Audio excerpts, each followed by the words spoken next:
ಎಲ್ರಿಗೂ ನಮಸ್ಕಾರ. ಸವ್ಯಸಾಚಿ ಯೂಟ್ಯೂಬ್ ಚಾನಲ್ಗೆ ತಮ್ಮೆಲ್ರಿಗೂ ಕೂಡ ಪ್ರೀತಿಪೂರ್ವಕವಾದ ಸ್ವಾಗತ. ಬನ್ನಿ ಫ್ರೆಂಡ್ಸ್, ಇವತ್ತು ನಾನು ನಿಮಗೆ ನಮ್ಮ ಹೊಲನ ತೋರಿಸೋಣ ಅಂತ ಬಂದಿದ್ದೀನಿ. ನಾವು ಹೊಲದಲ್ಲಿ ಏನೇನು ಬೆಳೆದಿದ್ದೀವಿ ಅಂತ ನಾನು ನಿಮಗೆ ತೋರಿಸೋಣ ಅಂತ ಹೇಳಿ ವಿಡಿಯೋನ ಕೂಡ ಮಾಡ್ಕೊಂಡಿದ್ದೀನಿ. ನೀವಿಲ್ಲಿ ನೋಡ್ತಾ ಇರ್ಬೋದು, ನಾವಿಲ್ಲಿ ಅಡಿಕೆ ಗಿಡಗಳನ್ನ ಹಾಕ್ಕೊಂಡಿದ್ದೀವಿ. ಇಲ್ಲಿ ಕಾಣಿಸ್ತಾ ಇರೋ ತೆಂಗಿನ ಮರಗಳು ಕೂಡ ನಮ್ಮದೇನೆ.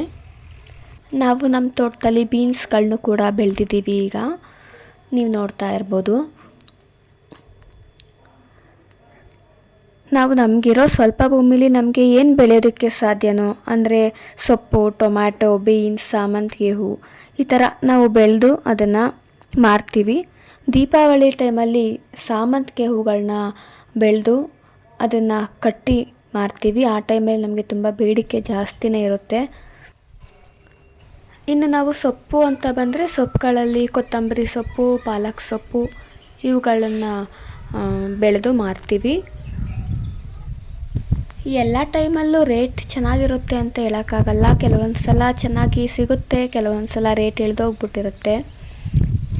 ಆದರೆ ಹೊಲನ ಖಾಲಿ ಬಿಡಬಾರ್ದು ಅಂತ ಹೇಳಿ ನಾವು ಆ ಟೈಮಲ್ಲಿ ಯಾವ ಸೊಪ್ಪು ಅಥವಾ ಟೊಮಾಟೊ, ಬೀನ್ಸ್ ಏನಕ್ಕೆ ರೇಟ್ ಇರುತ್ತೋ ಅಂಥ ಬೆಳೆನ ನಾವು ಹೊಲದಲ್ಲಿ ಬೆಳ್ಕೊಂಡು ಅದನ್ನು ಮಾರ್ತೀವಿ.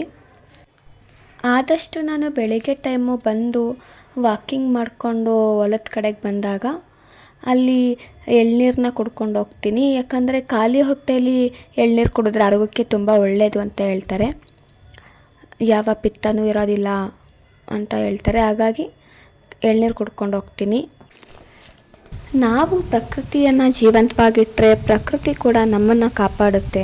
ಪ್ರಕೃತಿ ಜೊತೆ ನಾವು ಉತ್ತಮ ಸಂಬಂಧ ಹೊಂದಿದ್ರೆ ಮಾತ್ರ ನಮಗೆ ಒಂದು ಒಳ್ಳೆ ಆರೋಗ್ಯ, ಆಯಸ್ಸು, ಶುದ್ಧವಾದ ಗಾಳಿ ಎಲ್ಲ ಸಿಗುತ್ತೆ.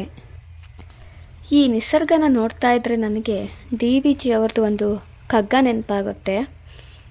ಪರಿಪರಿಯ ರೂಪಿನಲ್ಲಿ ಕಾಂತಿಯಲ್ಲಿ ರಾಗದಲ್ಲಿ ನೆರೆಯಿಸುತ್ತ ಪರಿಪರಿಯ ರಸಗಳಂ ಪ್ರಕೃತಿ ಕೆರಳಿಸುತ್ತ ಹಸಿವುಗಳ ಸವಿಗಳನ್ನು ಕಲಿಸುವಳು ಗುರು ರುಚಿಗೆ ಸೃಷ್ಟಿಯಲ್ಲ ಮಂಕುತಿಮ್ಮ.